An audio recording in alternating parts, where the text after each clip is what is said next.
La Primera Guerra Mundial, antes conocida como la Gran Guerra, fue una confrontación bélica ocurrida principalmente en Europa entre los años 1914 y 1918. Más de 9 millones de combatientes y 7 millones de civiles perdieron la vida, una cifra extraordinariamente elevada comparado con guerras anteriores. Estas cifras son tan elevadas, entre otras cosas, por los avances tecnológicos e industriales de los beligerantes. En la Gran Guerra se vieron involucradas todas las grandes potencias industriales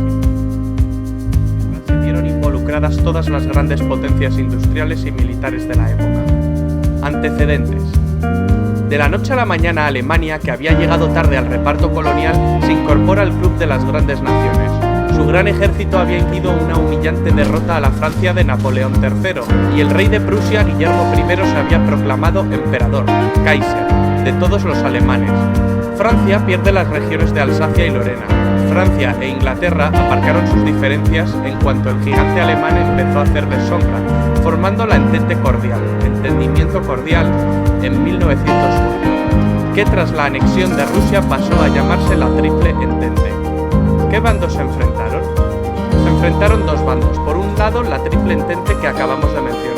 En el otro bando tenemos la Triple Alianza, formada por las potencias centrales, el Imperio Alemán y Austria-Hungría, o Imperio Austrohúngaro.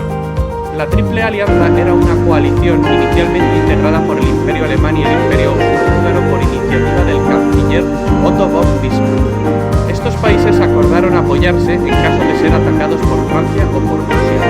Ambas alianzas sufrieron incorporaciones.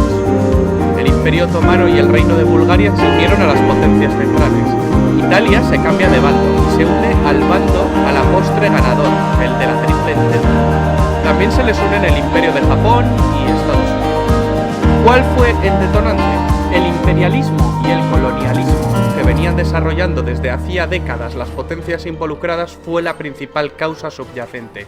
Pero la chispa que desató el conflicto se encendió el 28 de junio de 1914 en Sarajevo, con el asesinato del archiduque Francisco Fernando de Austria y su esposa. El asesino era un nacionalista serbio.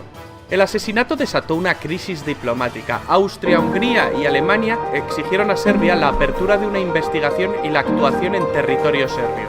Serbia se negó en rotundo, con el respaldo de la Rusia del zar Nicolás II. Austria-Hungría finalmente declara la guerra a Serbia. Rusia entonces sale en ayuda de Serbia. Más tarde Alemania mueve ficha y declara la guerra a Rusia y a Francia, e invade Bélgica. Inglaterra se la declara a Alemania, y así sucesivamente. De pronto medio mundo estaba en guerra contra el otro medio. Hoy resultaría impensable la alegría que produjo en Alemania el estallido de la guerra. Los alemanes pensaron en una guerra rápida, derrotar a Francia entrando en París, invadiendo la neutral Bélgica, para en pocos meses trasladar toda su maquinaria a Rusia. Pero los franceses se resistieron. El avance armamentístico impuso una guerra muy costosa y muy larga que rápidamente se enquistó y se convirtió en una auténtica carnicería. Las líneas de trincheras apenas variaron. En esta guerra aparecieron nuevos cañones, ametralladoras, submarinos, carros de combate, aviones de combate, dirigibles, gases venenosos mortíferos como el gas mostaza. Se combatió en muchos frentes. En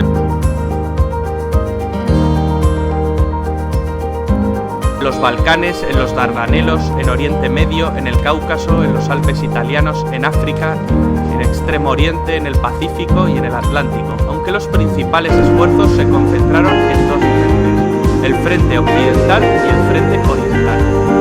La guerra de trincheras, en la cual los ejércitos combatientes se refugian en zanjas cavadas en el suelo, existe a partir de la revolución que supuso el uso de armas de fuego.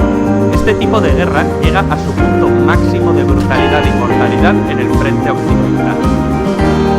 En el frente oriental pusieron al mando del ejército alemán a una vieja gloria, Paul von Hindenburg. Tras sus victorias acabaría siendo el jefe del Estado Mayor con el general Ludendorff como subordinado. Ambos acabarían creando una dictadura militar dirigiendo de facto el país, marginando al Kaiser Guillermo II y al propio Parlamento alemán. Los alemanes intentaron aislar a los ingleses con sus submarinos U-Boot. Estos submarinos atacaban una y otra vez sus barcos que abastecían la isla. En 1915 los alemanes hunden el RMS Lusitania, un gran transatlántico, orgullo del poderío británico. En el hundimiento mueren 128 estadounidenses. Este hecho provocó que en 1917 los Estados Unidos le declararan la guerra a los imperios centrales. Y esto terminó de desestabilizar la balanza. También ese año en Rusia, las hambrunas y las bajas de la guerra desencadenaron el estallido de la Revolución Rusa, la cual obligó a abdicar al zar Nicolás II. Los bolcheviques tomaron el control total y finalmente firmaron el armisticio con los imperios centrales y más tarde la paz. Los alemanes aprovecharon esta victoria para enviar casi todo su ejército oriental al frente occidental e intentar obtener una victoria rápida antes de la llegada masiva de los estadounidenses. Era su baza definitiva. Pero mal alimentadas y cansadas, las tropas alemanas no pudieron resistir la contraofensiva de Foch y fallan frente al objetivo final, París, quedando a 120 kilómetros de la capital gala. El general Foch comanda sus tropas francesas y estadounidenses hacia la victoria, en la segunda batalla del Marne. Los primeros tanques británicos entraron en combate y la superioridad aérea aliada fue evidente. Los italianos también derrotaron a los austrohúngaros. Ludendorff y Hindenburg son partidarios de la capitulación inmediata, pues creen que el frente se derrumbará en cualquier momento. Tropas estadounidenses de repuesto no paran de desembarcar e incluso Italia se prepara para enviar un contingente a Francia. Alemania y las potencias centrales sobre el papel habían perdido la guerra. El presidente norteamericano Wilson proclama que Estados Unidos solo negociará con un gobierno alemán democrático. Tras una revolución obrera en Berlín, el Kaiser huye a Holanda. Es el fin de los Kaisers alemanes. Tras el Tratado de Versalles, Alemania sufrirá humillantes sanciones que avivaron el odio alemán hacia los vencedores. Los franceses fueron los más vehementes en cuanto a las represalias contra Alemania. El tratado acabaría propiciando el ascenso de Hitler y, por tanto, la Segunda Guerra Mundial.